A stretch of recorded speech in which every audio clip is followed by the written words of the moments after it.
Hello everyone, कैसे हैं आप लोग? सब ठीक है ना?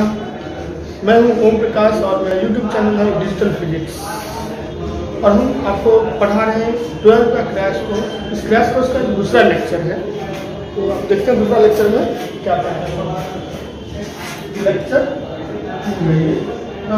प्रॉपर्टी ऑफ चार्ज के बारे में।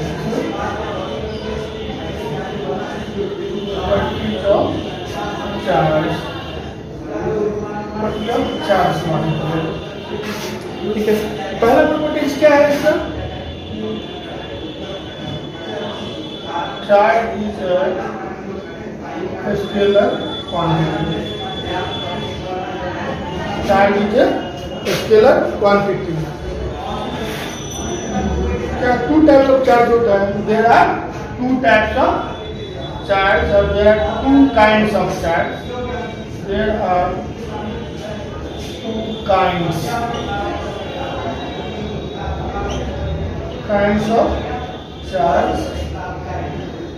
कौन सा? पहला होगा positive charge and second is negative charge. So ये और चीज देखते हैं कि अगर पॉजिटिव चार्ज रहे तो क्या होता है? नियर बाय रहे तो फोर्स ऑफ रिपल्सन होता है. Force of repulsion. जब माइनस चार्ज रहे नियर बाय तो क्या होता है? फोर्स ऑफ रिपल्सन होता है. दूसरा है कि अगर एक पॉजिटिव रहे और दूसरा निगेटिव रहे तो क्या होगा? इसमें होता है फोर्स ऑफ अट्रैक्शन. ये इधर फोर्स लगाएगा, फोर्स ऑफ अट्रैक्शन. मतलब अगर फोर्स को बोलते हैं force of repulsion. Force of repulsion उसको बोलते हैं force of attraction. Force of attraction. Force of repulsion कम होगा जब दो सेम चार्ज अगर हम नियर बाय प्लेस करते हैं, दो सेम चार्ज को, तो क्या होता है? एक दूसरे को रिपेल करता है. मतलब मान लो कि आप एक चार्ज को फिक्स कर दिए, दूसरे चार्ज को ऐसे ला रहे हैं और छोड़ दिए तो क्या होगा? दूर भागेगा. या आप इसको फिक्स कर दो और इसको पकड़ के ऐसे लेकर आओ, ये क्या हो जाएगा? दूर भागेगा. सेम टू सेम इसमें क्या होगा? अगर आप एक चार्ज को फिक्स करके और दूसरे चार्ज को लाते हो, क्या होगा? वो एक दूसरे की तरफ अट्रैक्ट होगा, इधर आ जाएगा. इसमें थर्ड पॉइंट क्या होगा?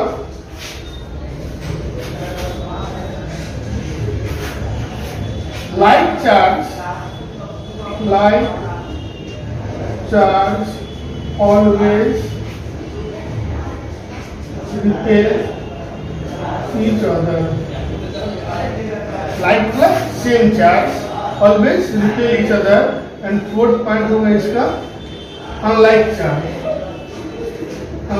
charge are always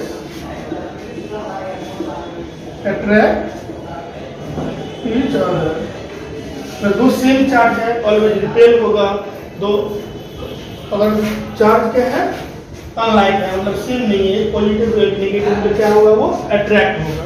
इसको बोलेंगे फोर्स ऑफ अट्रैक्शन, इसको बोलेंगे फोर्स ऑफ रिपल्सन. जैसे आप एटम में देखे थे, ये एक न्यूक्लियस होता है. न्यूक्लियस पे कौन सा चार्ज होगा? न्यूक्लियस बना होता है प्रोटॉन प्लस न्यूट्रॉन से. प्रोटॉन पे पॉजिटिव चार्ज और न्यूट्रॉन पे जीरो. तो न्यूक्लियस कैसा हो जाएगा? पॉजिटिवली चार्ज पार्टिकल होगा. न्यूक्लियस का कैसा होगा? न्यूक्लियस पॉजिटिवली चार्ज पार्टिकल होगा. इसको बोलते हैं न्यूक्लियस.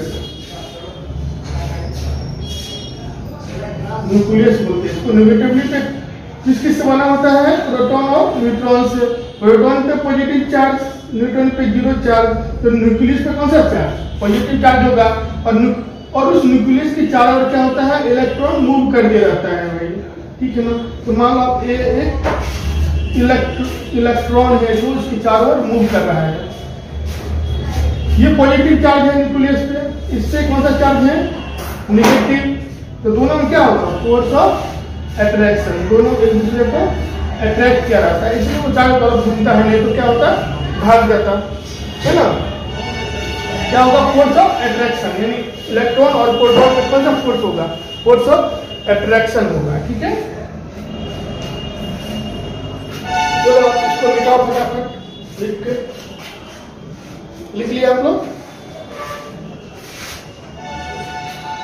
चार्ज कैसा होगा, स्केलर होता है।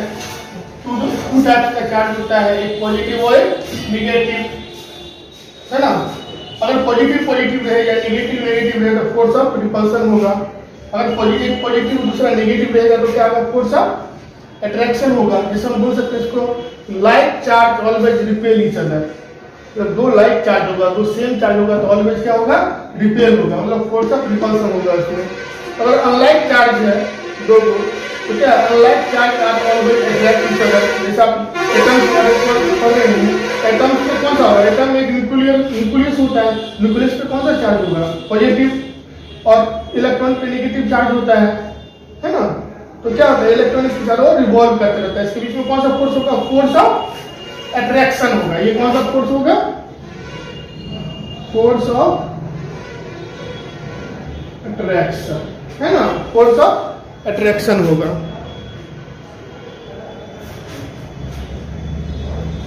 फोर्स ऑफ अट्रैक्शन होगा यहाँ पे, ठीक है। मिटाते हैं इसको।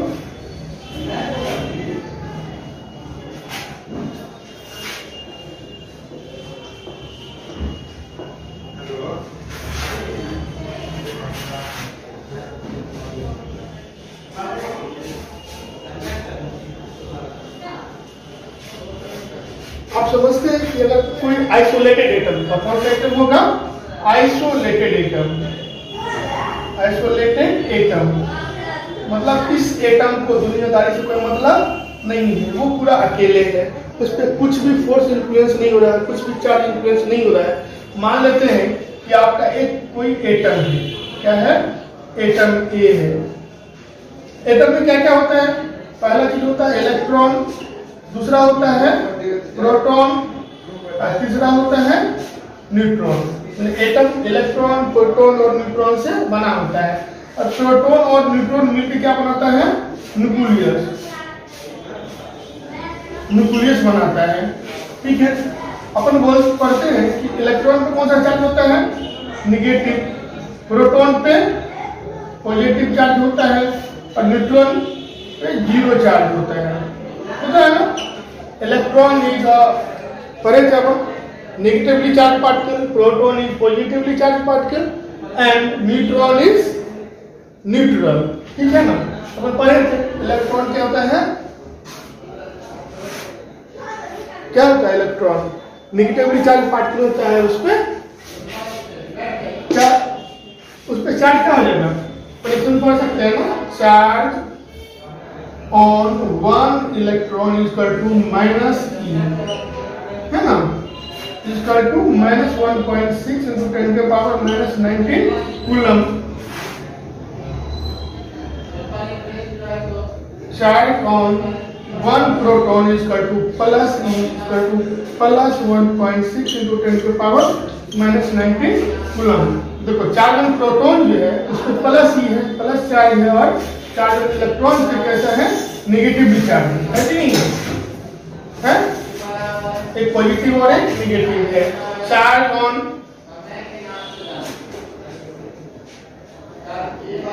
Neutron is equal to zero, ये न्यूट्रल होता है, क्या होता है, न्यूट्रल होता है। जिस भी चीज पे अगर चार्ज जीरो हो जाए उसको न्यूट्रल बोलते हैं। Net charge on any body बोल सकते हैं, if net charge on any body is zero, then that body is said to be as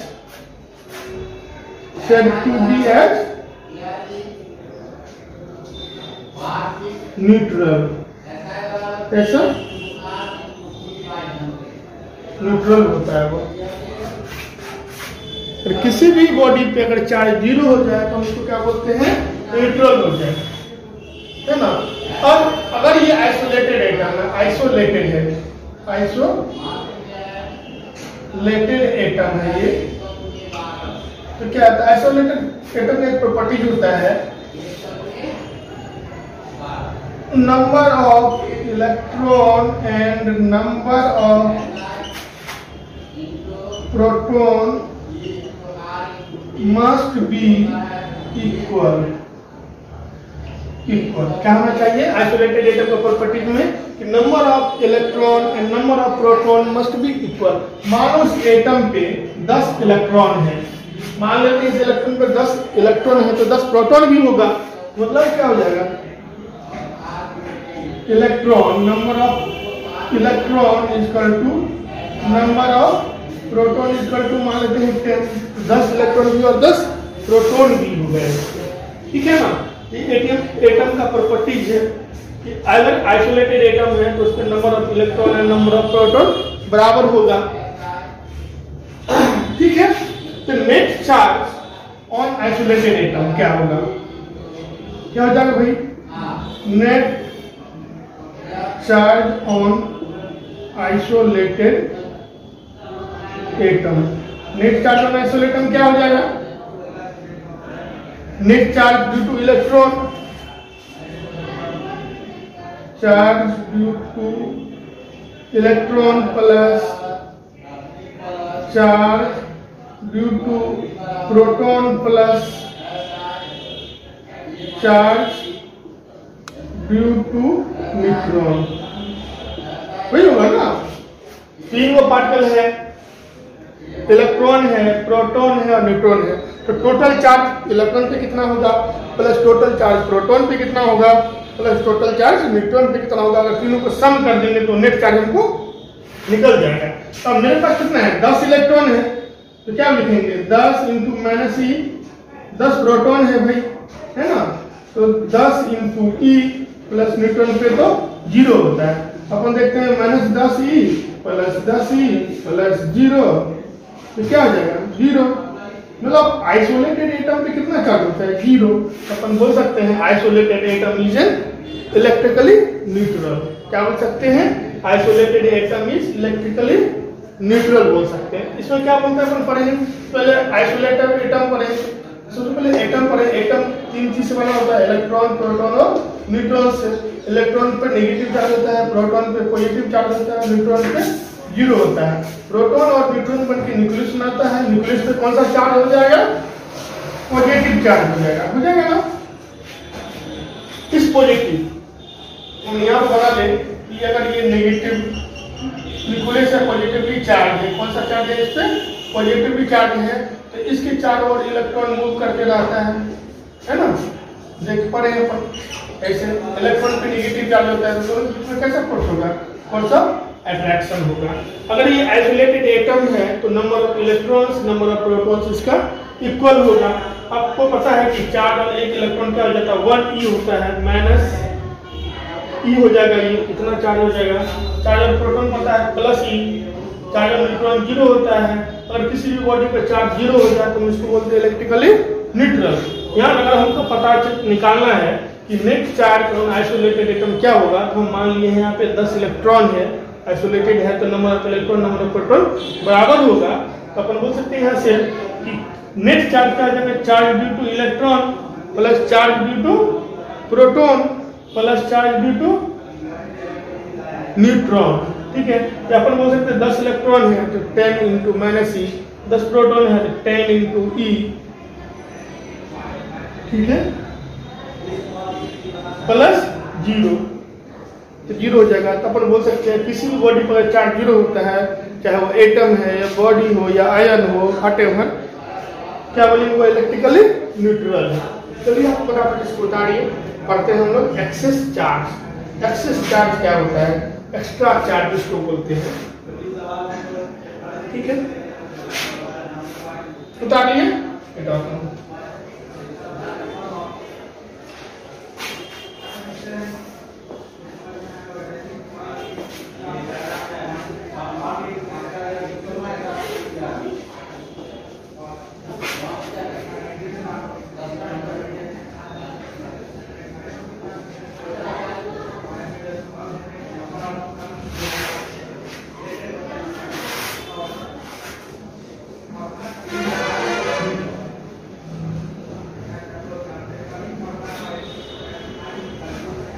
और पता है कि इलेक्ट्रॉन और प्रोटॉन के बीच में जो फोर्स होता है वो बहुत ही वीक होता है एज कम्पेयर टू प्रोटॉन और न्यूट्रॉन। न्यूक्लियस जो न्यूक्लियस होता है वो बना होता है न्यूक्लियर फोर्स से, जो बहुत ही स्ट्रांग होता है।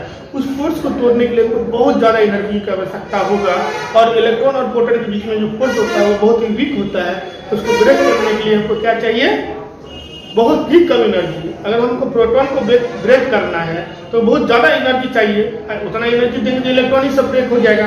इसलिए अपन बोलते हैं कि जब भी हमको इलेक्ट्रॉन किसी भी एटम से डिटैच करना होता है ना, अगर इलेक्ट्रॉन और प्रोटॉन डिटैच करना होगा तो क्या है? सबसे पहले डिटैच हो जाएगा, इलेक्ट्रॉन हो जाएगा, क्योंकि इलेक्ट्रॉन और प्रोटॉन जो है वो वीक फोर्स से बंधा होता है और उसको तोड़ने के लिए कम एनर्जी हमको चाहिए।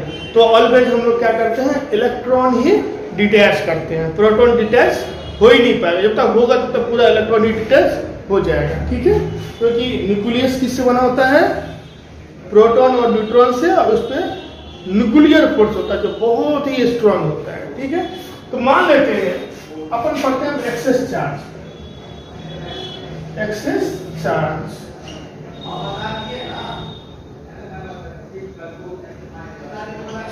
इसके बारे में, एक्सेस चार्ज के बारे में पढ़ते। अब मान लो कि कोई एक आइसोलेटेड एटम ए है, क्या है? आइसोलेटेड एटम ए है, और यहाँ पे हमने मान लिया आइसोलेटेड एटम बी। ये सब आइसोलेटेड है, क्या है? आइसोलेटेड है। ये भी मान लेते हैं आइसोलेटेड है, क्या है? आइसोलेटेड है। मान लो कि आप इसमें 20 इलेक्ट्रॉन है, आइसोलेटेड है 20, प्रोटॉन भी होगा, न्यूट्रॉन मान लो कुछ भी हो सकता है, 8 न्यूट्रॉन है इसमें। न्यूट्रॉन कितना है? 8 है। इसमें कितना है? 20 इलेक्ट्रॉन है, 20 प्रोटॉन है और 8 न्यूट्रॉन है। इसमें मान लेते हैं 15 इलेक्ट्रॉन है, 15 प्रोटॉन भी होगा आइसोलेटेड है तो, और 10 न्यूट्रॉन है। जो कोई एटम ए है तो आइसोलेटेड, इसमें 10 इलेक्ट्रॉन, 10 प्रोटॉन और 8 न्यूट्रॉन है। ये अदर कोई आइसोलेटेड है, इसमें हमको 15 इलेक्ट्रॉन, 15 प्रोटॉन और 10 न्यूट्रॉन है। अगर हमको इसमें से इलेक्ट्रॉन और प्रोटॉन को डिटैच करना है तो कौन सबसे पहले इजीली डिटैच होगा? इलेक्ट्रॉन होगा, क्योंकि बाहरी कक्षा में वही होता है। अपन है केमिस्ट्री में, बाहरी कक्षा में होता है, वीक फोर्स रहता है, तो जल्दी ही डिटैच हो जाएगा। तो मान लो इसमें से 5 इलेक्ट्रॉन निकाल के इस बी को दे दिए, इसमें से 5 इलेक्ट्रॉन निकाल के, इसमें से 5 इलेक्ट्रॉन निकाल के हमने बी को दे दिया।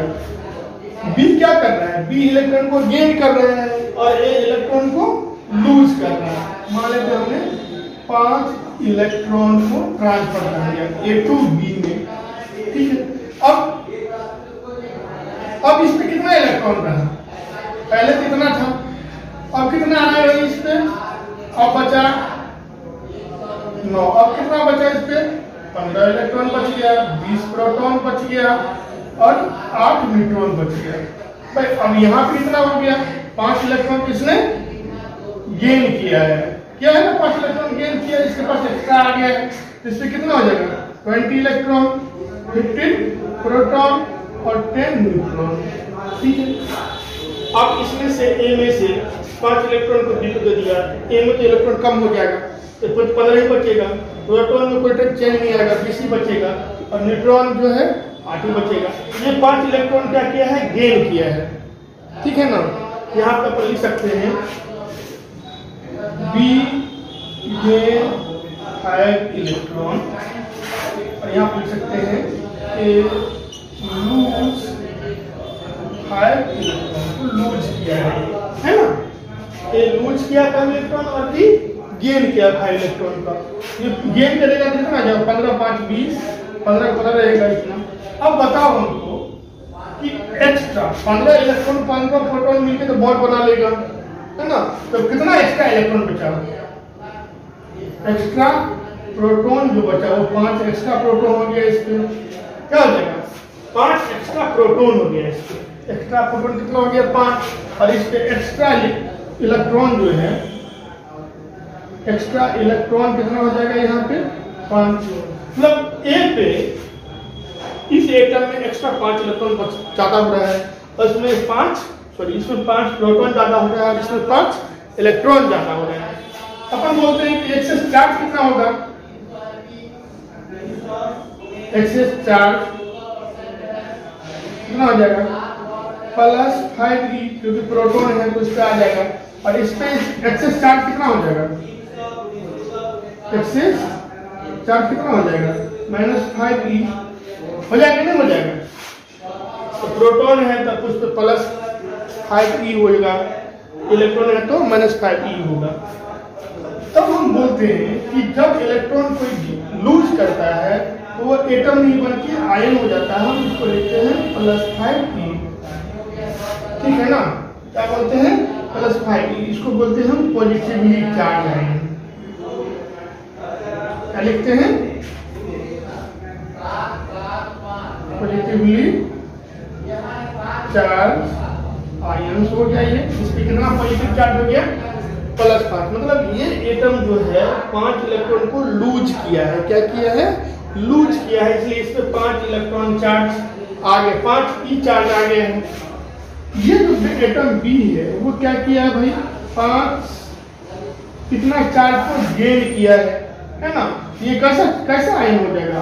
अब ये एटम नहीं रहा, आयन हो गया। इसको बोलेंगे नेगेटिवली चार्ज आयन्स।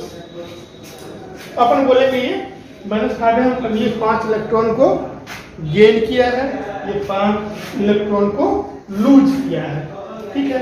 इसी को बोलते हैं एक्सेस चार्ज। इसमें एक्सेस चार्ज आ गया। क्यों आ गया भाई? क्योंकि ये 5 इलेक्ट्रॉन को लूज किया है, इसमें एक्सेस चार्ज आएगा। क्यों आया? क्योंकि 5 इलेक्ट्रॉन को गेन किया है, ठीक है? समझ में आ रहा है? तो आगे हेडिंग देंगे। और एक और चीज बताना चाहते हैं हम आपको कि इलेक्ट्रॉन और प्रोटॉन हमारे सिलेबस में सबसे स्मॉलेस्ट चार्ज पार्टिकल है। क्या है? सबसे स्मॉलेस्ट चार्ज पार्टिकल है हमारे कोर्स में, हमारे सिलेबस में। ये सबसे छोटा चार्ज होता है जो अभी इन द एक्सपेरिमेंट है वो है क्वार्क, ठीक है ना? उसको बाद में पढ़ेंगे, अपने सिलेबस में नहीं है तो हमको कोई मतलब नहीं है, लेकिन है, उसका नाम है क्वार्क। तो अपन बोल सकते हैं कोई आइसोलेटेड एटम है, उससे हम 5 इलेक्ट्रॉन लूज करवाए हैं, इस पे +5e चार्ज हो जाएगा। e का वैल्यू 1.6 × 10⁻⁻⁻19 कूलम।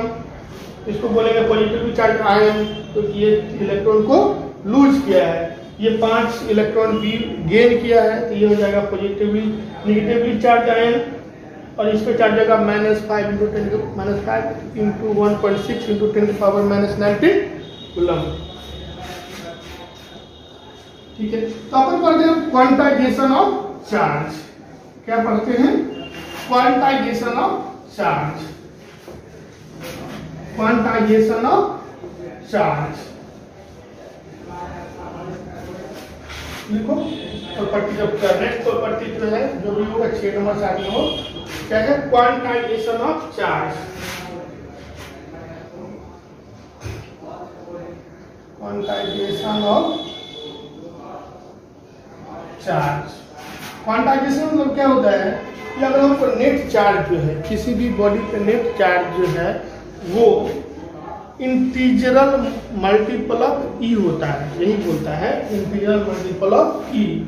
मान लेते हैं, बोलते हैं let electron and protons are only the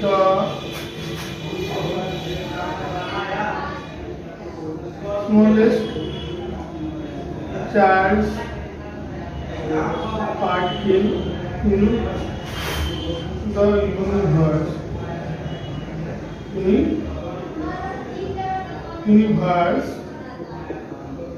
Then net charge on any body is equal to ±e, that is q net is equal to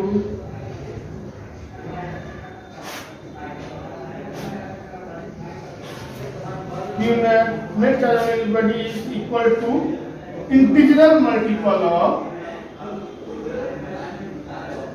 T.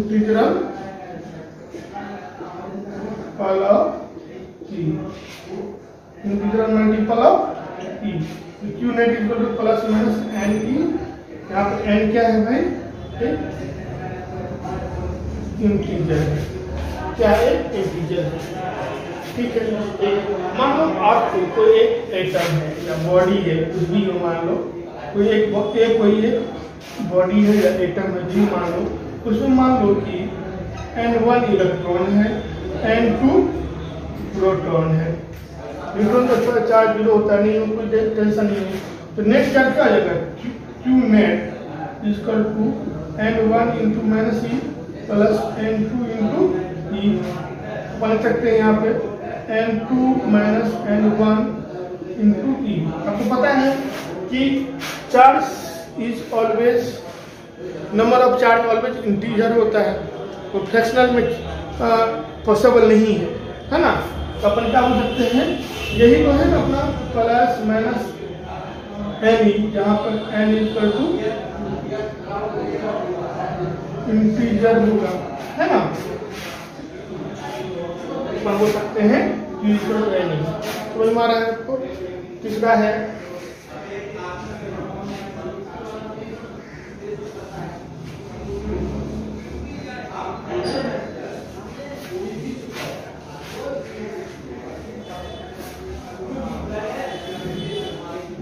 Conservation of charge. क्या है?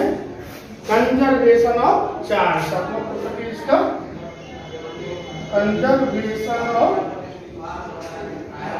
Charge. Conservation of charge मतलब charge is always conserve. Charge is always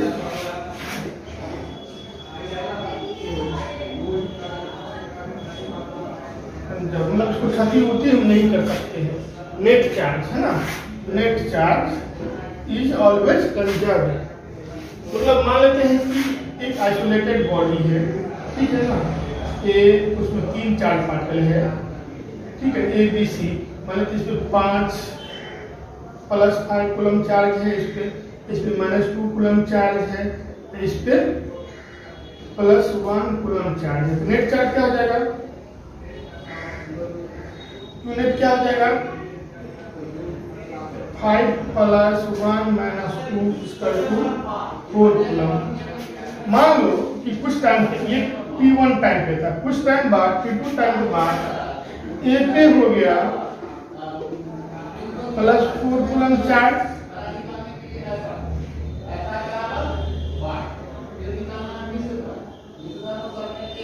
be पे हो गया minus 1 coulomb charge,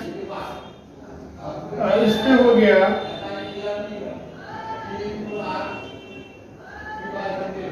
plus 1 coulomb charge, है ना।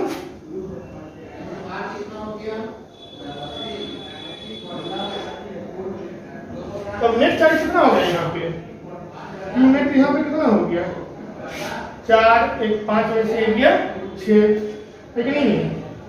4 plus 1 minus 1 equal to 4 coulomb. मतलब किसी भी आइसोलेटेड सिस्टम में जितना नेट चार्ज पहले है उतना ही नेट चार्ज बाद में आता है, भले ही इसके चार्ज पार्टिकल पे चार्ज क्रिएट हो या डिस्ट्रॉयड हो। तो अपन यहाँ लिख सकते हैं net charge on an isolated system is always conserve. बोल सकते हैं net charge of an isolated system is also always conserved, always होता है, और ये उसका चार्ज पार्टिकल जो है वो डिस्ट्रॉय होते हैं। Thank you. और मेरे चैनल को सब्सक्राइब कीजिए, लाइक कीजिए और आगे का भी लेक्चर देखते रहिए। Thank you. Good morning.